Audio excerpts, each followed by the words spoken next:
Bom dia, vamos fazer a leitura do Provérbios 15, do versículo 26 até o versículo 33. Vamos fazer uma oração.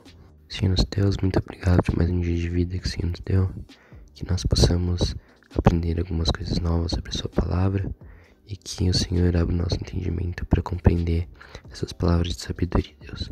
Em nome de Jesus, amém.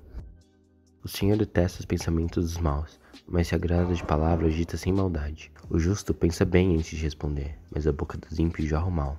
As palavras que expressamos revelam a imagem e semelhança de Deus no homem. Foi por meio da palavra que Deus criou todas as coisas. Semelhantemente, é pela palavra que homens se relacionam com outros para criar, mudar ou destruir o mundo que habita. Da beleza de poemas e discursos impactantes, os signos verbais carregam a essência de toda a produção humana que já existiu e de todas as conquistas sociais já realizadas.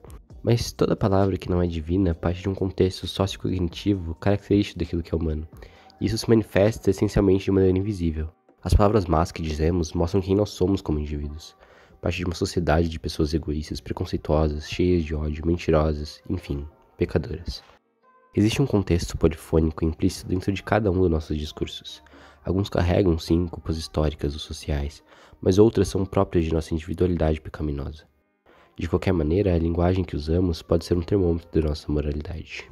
Embora pareça contraditório, Tiago diz que na nossa boca podem residir bênçãos e maldições. No mundo abstrato das palavras, todas as coisas são possíveis. Jesus dá forte ênfase às nossas palavras ao dizer que cada um dará conta do que proferir. Paulo diz que a fé vem pelo ouvir a palavra de Deus. E como ouvir, se não por meio dos significantes proferidos pelos homens? Com a boca se confessa para a salvação, mas é somente quando a palavra, com P maiúsculo, se torna uma com nossos pensamentos que experimentamos essas grandezas espirituais nas palavras que proferimos. Quando nos aproximamos de Deus, nossas palavras têm que se tornar bênçãos, não pelos códigos da linguagem, mas pela regeneração do nosso espírito por meio de Jesus. Um olhar animador dá alegria ao coração, e as boas notícias revigoram os ossos. O nosso olhar nos transforma. A maneira que interpretamos a existência em seus acontecimentos e conexões influencia diretamente no despertamento dos nossos sentidos. O que o texto está dizendo aqui não é para que vivamos em uma bolha fantasiosa, onde ignoramos o caos dos noticiários e as coisas negativas que nos acontecem. Não é a mentalidade positiva ou um otimismo que só existe no meio dos coaches e dos reinos encantados. Salomão está nos chamando para um realismo esperançoso. Isso se resume em duas aplicações. Primeiro, ele pede que nos apeguemos aos talvez raros, talvez abundantes, mas certamente existentes, bons momentos e as boas notícias que contemplamos em nossa breve existência. Esse é um conselho repetido pelo mestre em Eclesiastes. Desfrute o resultado de todo o esforço que você realiza debaixo do sol, e raramente ficará pensando na brevidade da vida, pois Deus ocupará com alegria seu coração. Segunda aplicação é que a nossa esperança e a nossa fé precisam ser suficientes para manter o nosso coração alegre. O fim principal do homem é, sim, ter um coração feliz. Isso não contraria a questão de fé a qual acreditamos, pois não pode haver felicidade maior para um cristão do que a esperança de viver na glória de Deus para sempre. Quem ouve a repreensão construtiva terá lugar permanente entre os sábios. Quem recusa a disciplina faz pouco caso de si mesmo, mas quem ouve a repreensão obtém entendimento.